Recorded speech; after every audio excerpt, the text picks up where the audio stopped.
always waiting and anticipating. Nothing is safe ever. Someone wrote that, and a lot of people felt it, because it's not just a thought, it's a state, a constant state. You wake up, and nothing is wrong, but your mind is already scanning, checking, anticipating, preparing. Not for something specific, just something, like something is about to go wrong, and you need to be ready. This feeling has a name: hypervigilance. It's not anxiety in the way people think. It's deeper. It's your brain staying in survival mode, even when you are safe. To understand this, we need to go back, because this didn't start today. It started when your brain learned that safety was unpredictable. Maybe it was loud environments.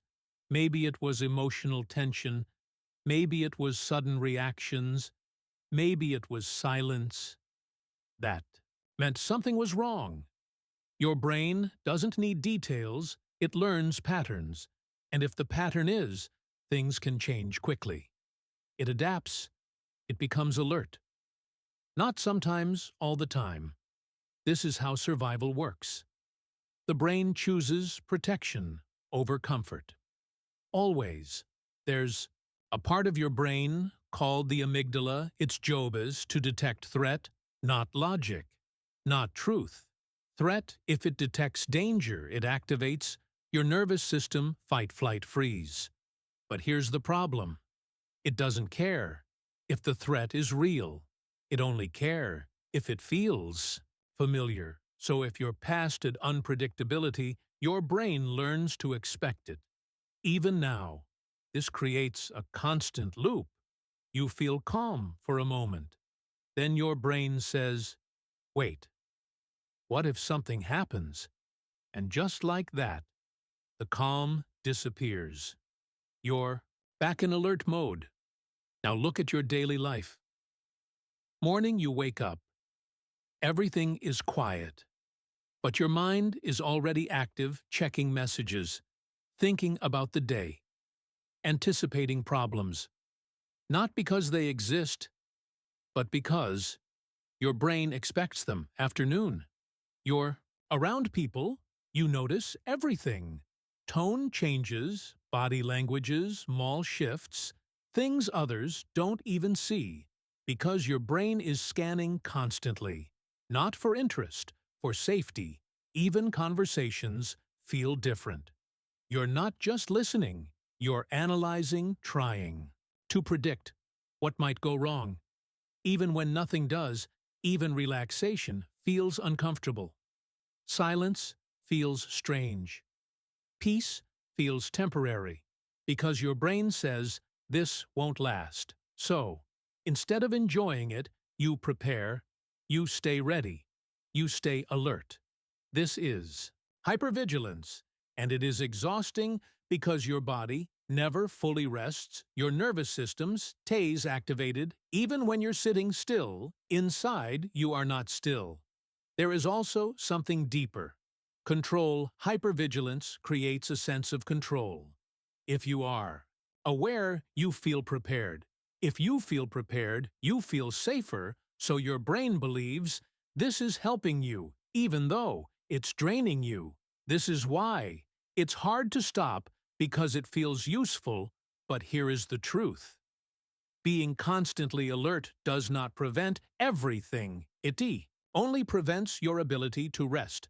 Now let's go deeper into the science. Your nervous system has two main states, sympathetic and parasympathetic. Sympathetic is activation, alert, focused. Ready. Parasympathesis, calm, rest, recovery, safety. Hypervigilance keeps you in sympathetic mode, even when you don't need it. This creates chronic stress.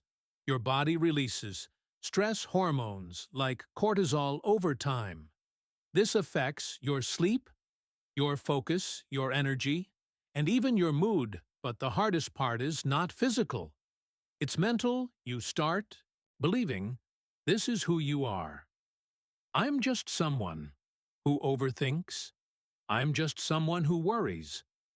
But that's not true.